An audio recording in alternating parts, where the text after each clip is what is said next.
اعوذ باللہ من الشیطان الرجیم بسم اللہ الرحمن الرحیم وَإِذِ ابْتَلَىٰ إِبْرَاهِيمَ رَبُّهُ بِكَلِمَاتٍ فَأَتَمَّهُنَّ قَالَ إِنِّي جَاعِلُكَ لِلنَّاسِ إِمَامًا قَالَ وَمِن ذُرِّيَّتِي قَالَ لَا يَنَالُ عَهْدِي الظَّالِمِينَ۔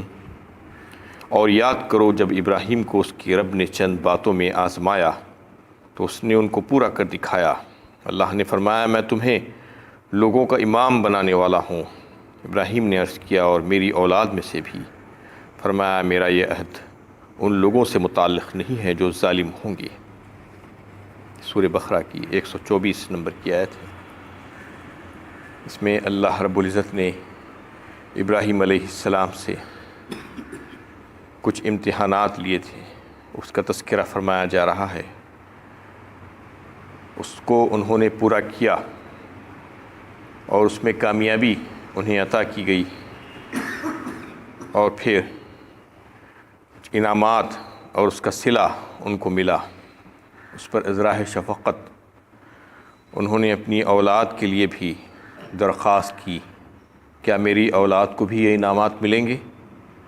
اس پر مشروط طور پر ابراہیم علیہ السلام کی درخواست کو منظور کیا گیا اور کہا گیا کہ اس میں سے جو ظالم اور نافرمان ہوں گے وہ ان انعامات سے محروم ہی رکھے جائیں گے۔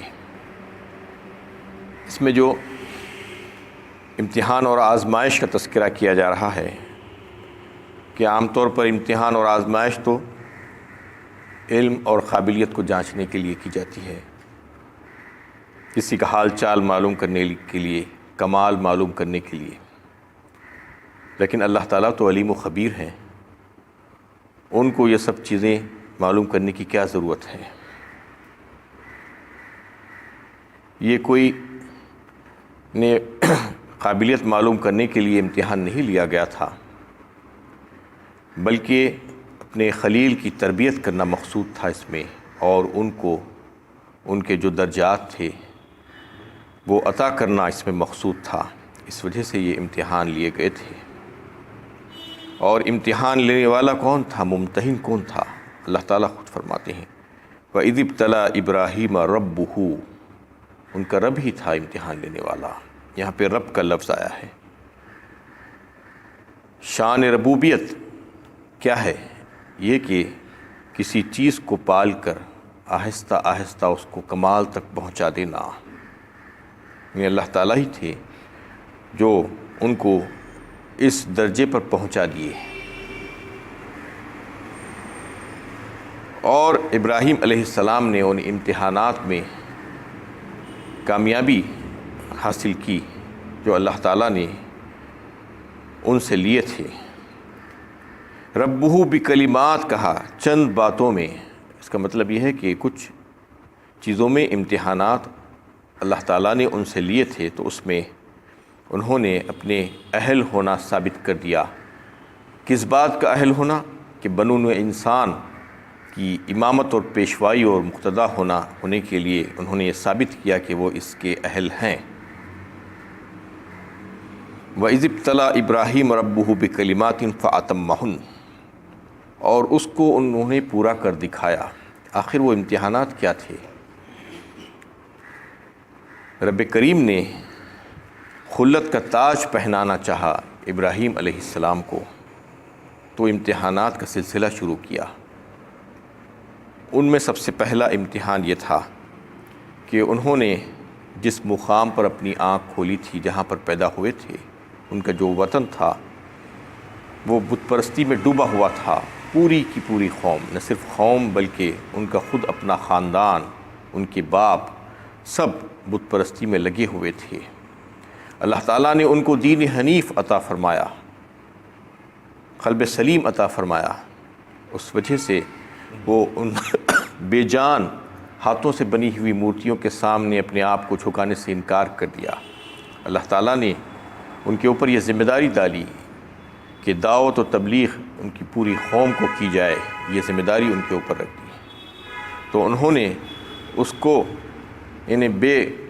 بے خوف و خطر نبی کی شان کے مطابق اس کو کر ڈالا، وہ ذمہ داری کو نبھایا اور اپنی قوم کے سامنے ان بتوں کی مذمت کی اور اس کی برائی بیان کی اور اس کے تعلق سے ان سے سوال کیا، افتعبدون من دون اللہ ما لا ينفعکم شیئا ولا یضرکم، سورہ انبیاء 17ویں پارے میں یہ بات کا تذکرہ آیا ہے کہ وہ پوچھتے ہیں اپنی قوم سے، تم کس کی عبادت کرتے ہو اللہ کو چھوڑ کر؟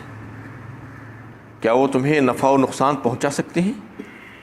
اف لکم ولم تعبدون من دون اللہ افلا تعقلون، تف ہے تم پر، تم جس کی عبادت کرتے ہو اللہ کے سوا، کیا تم کو عقل نہیں ہے؟ وہ تمہیں کوئی نفع نقصان نہیں پہنچا سکتے۔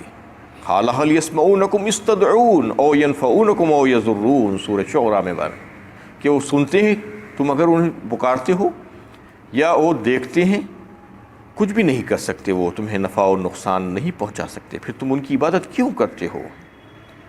یہ بات کہنا تھا کہ اس پوری کی پوری قوم ان سے جدال اور جنگ پر آمدہ ہو گئی، یعنی انہوں نے عملی طور پر توحید کو پیش کر دیا، اللہ تعالیٰ کی کو وحدہ لا شریک کے طور پر ولا شریک لہ کے طور پر جو ہے لوگوں کے سامنے پیش کیا، تو قوم بپھر گئی اور کہنے لگی قالوا حرقوہ وانصروا آلہتکم ان کنتم فاعلین، اگر تمہیں کچھ کرنا ہے تو ان کو جلا ڈالو آگ میں، اپنے معبودوں کو بچا لو تم۔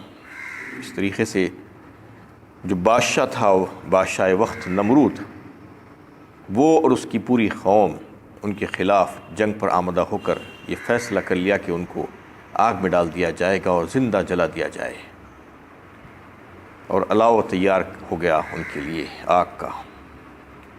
اس کے باوجود ابراہیم علیہ السلام نے اپنے رب کی رضا کی خاطر اس میں اپنے آپ کو جلا ڈالنا پسند کیا، لیکن وہ توحید سے نہیں پلٹے، وہ دعوت کا کام جو ذمہ داری ان کو جو دی گئی تھی اس سے انہوں نے منہ نہیں موڑا۔ تو ان کے رب نے دیکھا کہ میرا بندہ میرے امتحان میں کامیاب ہو گیا ہے، وہی آزمائش تھی، آزمانا چاہتے تھے اللہ تعالیٰ۔ قلنا یا نار کونی بردن و سلاما علی ابراہیم، فرمایا سورہ انبیاء میں، آگ کو حکم دیا کہ اے آگ ٹھنڈی ہو جا اور سلامتی بن جا، تو آگ ٹھنڈی ہو گئی اور سلامتی بن گئی ان کے لیے۔ یہ سب سے پہلا امتحان تھا ان کے لیے۔ اس کے بعد دوسرا امتحان یہ ہوا کہ ان کو حکم دیا گیا کہ تم یہاں سے اب ہجرت کر جاؤ، اپنے وطن کو چھوڑ دو اور یہاں سے نکل کر ملک شام چلے جاؤ۔ وہ وہاں سے فوراً حکم کی تعمیل میں نکل کھڑے ہوئے ملک شام چلے گئے۔ وہاں جا کر ابھی قیام ہی کیا تھا کہ اور ایک امتحان، اللہ تعالیٰ کی طرف سے آزمائش، اور حکم دیا گیا کہ یہاں سے بھی چل پڑو۔ اپنی بیوی حضرت ہاجرہ رضی اللہ تعالیٰ عنہ اور بیٹے حضرت اسماعیل علیہ السلام کو ساتھ لے کر جو شیرخوار تھے بھی، یہاں سے چل پڑو۔ حضرت جبرائیل امین تشریف لائے اور آ کر ان لوگوں کو ساتھ لے کر چلے۔ راستے میں جہاں کہیں پر بھی سرسبز وادی اور مقامات دیکھتے، حضرت خلیل اللہ ان سے کہتے کہ یہاں پر اتار دیا جائے، لیکن وہ کہتے کہ نہیں، ابھی وقت نہیں آیا ہے، یہاں کا حکم نہیں ہے، رب کی مرضی کچھ اور ہے، آگے اور جانا ہے۔ اس طریقے سے ایک مقام گرم ریگستان، پتھریلی زمین، وہاں پر اتار دیا گیا، جس میں بعد میں شہر مکہ بسانا تھا اور وہاں پر بیت اللہ کی تعمیر ہونی تھی، تو وہاں پر ان کو اتار دیا گیا، اور وہ بڑے خوش و خرم وہاں پر اللہ کی مرضی کے مطابق رہنا شروع کر دیا اپنی بیوی بچوں کے ساتھ۔ پھر سے حکم آیا اور ایک امتحان، ان سے کہا گیا کہ اب تم اپنی بیوی اور بچے کو یہیں پر چھوڑ دو اور پھر یہاں سے واپس ملک شام چلے جاؤ۔ بس حکم آنا تھا، اس کی دیر تھی، اتنی بھی تاخیر نہیں کی کہ بیوی کو بتاتے کہ میں جا رہا ہوں اللہ کے حکم سے، بس نکل کھڑے ہوئے۔ بی بی نے دیکھا حضرت ہاجرہ نے کہ جا رہے ہیں، تو پکار کر کہا کہ کہاں جا رہے ہو؟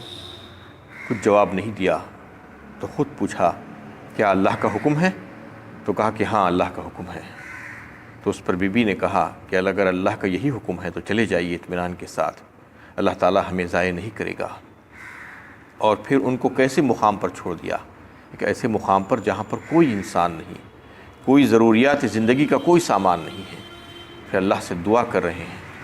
سورہ ابراہیم 13ویں پارے میں اس کا تذکرہ اللہ تعالیٰ نے خود کیا، ربنا انی اسکنت من ذریتی بواد غیر ذی زرع عند بیتک المحرم ربنا لیقیموا الصلاة فاجعل افئدة من الناس تہوی الیہم وارزقہم من الثمرات لعلہم یشکرون۔ اے ہمارے رب، میں نے اپنی کچھ اولادوں میں سے یہاں پر ان کو بسا دیا ہے آپ کے گھر کے قریب، تاکہ وہ نماز ادا کریں، اور آپ کچھ لوگوں کے قلوب ان کی طرف مائل کر دیجیے اور ان کو پھلوں کا رزق عطا فرمائیے تاکہ وہ شکر گزاری کریں۔ کہ دعا کر کے وہاں سے نکل جاتے ہیں، اور کچھ توشہ حضرت بی بی ہاجرہ کے پاس تھا جس میں کچھ کھجور تھے اور ایک پانی کا مشکیزہ تھا، کچھ دن چلا، اس کے بعد ختم ہو گیا۔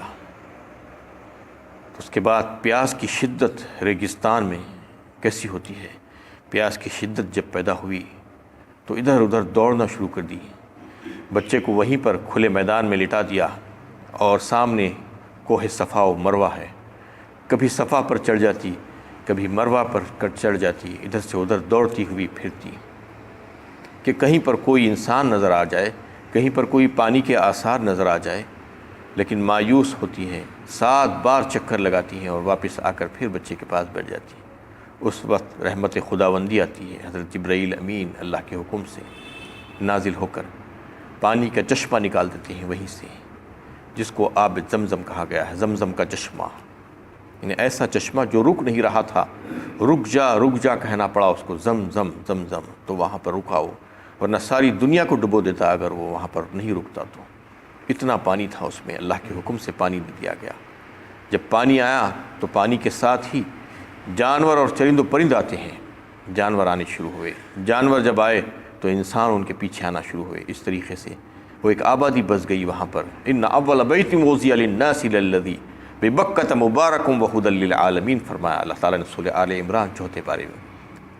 سب سے پہلا گھر جو بنایا گیا ہے مکہ میں، بمکہ میں کہا، وہ لوگوں کی ہدایت کے لیے، ساری انسانیت کے، سارے عالم کی ہدایت کے لیے بنایا گیا تھا۔ تو پھر وہاں پر اللہ تعالیٰ نے جب انسان آئے تو پھر ان کی ضروریات کی تکمیل کے لیے ان کی جو چیزیں ضروری تھی اس کو وہاں پر بھیجانا شروع کر دیا۔ اس طریقے سے وہ امتحان ہوا، اور پھر اس کے بعد پھر اور ایک امتحان۔ حضرت ابراہیم علیہ السلام جب اپنی بیوی بچوں کو دیکھنے کے لیے مکہ آئے تو اس وقت پھر ان کو خواب میں یہ بات دکھلا دی گئی کہ اپنے بیٹے کو اپنے ہاتھوں سے ذبح کیا جائے۔ جب وہ بیٹا چلنے پھرنے کے قابل ہو چکا تھا، بھاگ دوڑ رہا تھا، لیکن باپ کی شفقت سے محروم تھا، ماں اس کو پال رہی تھی، لیکن اللہ کا حکم آ گیا کہ وہ وہی بیٹے کو ذبح کر دیا جائے اپنے ہاتھوں سے۔ فلما بلغ معه السعي قال يا بني إني أرى في المنام أني أذبحك فانظر ماذا ترى قال يا أبت افعل ما تؤمر ستجدني إن شاء الله من الصابرين۔ جب خواب میں دیکھا تو بیٹے سے خواب کا تذکرہ کیا کہ بیٹے، میں نے خواب میں ایسا دیکھا ہے کہ میں تم کو ذبح کر رہا ہوں، بتاؤ تمہارا کیا خیال ہے۔ بیٹا بھی جو ہے باپ کیسے تھے ویسا ہی بیٹا تھا، کہا کہ ابا جان آپ کر گزریے جو حکم ہوا ہے آپ کو، انشاءاللہ آپ مجھے صبر کرنے والوں میں سے ہی پائیں گے۔ فلما اسلم وتلہ للجبین ونادیناہ ان یا ابراہیم قد صدقت الرؤیا انا کذلک نجزی المحسنین وفدیناہ بذبح عظیم۔ اس طریقے سے انہوں نے اپنے بیٹے کو پیشانی کے بل لٹایا، اور جب چھری چلانی چاہی تو اللہ تعالیٰ نے آسمان سے ایک ذبیحہ بھیجا، اور آواز آئی کہ تو نے خواب کو سچ کر دکھایا اے ابراہیم۔ یہ امتحان تھا ان کا، یہ تمام امتحانات میں وہ کامیاب ہوئے۔ ہر امتحان میں حضرت ابراہیم علیہ السلام کی زندگی ہی قربانیاں تھیں، جب سے وہ ہوش سنبھالے اور جب سے ان کے اوپر حق منکشف ہوا، مرتے دم تک قربانیاں ہی قربانیاں ان کی زندگی میں رہی۔ اس وجہ سے اللہ تعالیٰ نے ان کو خلیل کا خطاب دیا، فاتخذ اللہ ابراہیم خلیلا کہا، ابراہیم کو خلیل بنایا اللہ تعالیٰ نے۔ تو اس میں ان تمام باتوں کا تذکرہ کیا گیا ہے کہ جو امتحانات ان سے لیے گئے تھے، اور پھر امتحانات میں کامیابی اور انعام اور صلہ کا بیان، اور انعام کیا دیا گیا؟ قال انی جاعلک للناس اماما، اور بتا دیا گیا کہ اب ہم تمہیں جو ہے لوگوں کا پیشوا بنانے والے ہیں، قائد بنانے والے ہیں، مقتدی بنانے والے ہیں۔ قال ومن ذریتی، اور یہ بھی بات واضح کر دی گئی کہ اس میں سے جو ظالم اور نافرمان ہوں گے، جو باغی اور غدار ہوں گے، ان کے لیے یہ نام نہیں ہوگا، چاہے وہ ان کی اولادوں میں ہی کیوں نہ ہو، لیکن اس کے باوجود بھی یہ ایک طریقے کی خلافت ہے اللہ تعالیٰ کی طرف سے، اور خلافت انہی کو دی جاتی ہے جو اللہ تعالیٰ کا فرما بردار ہو۔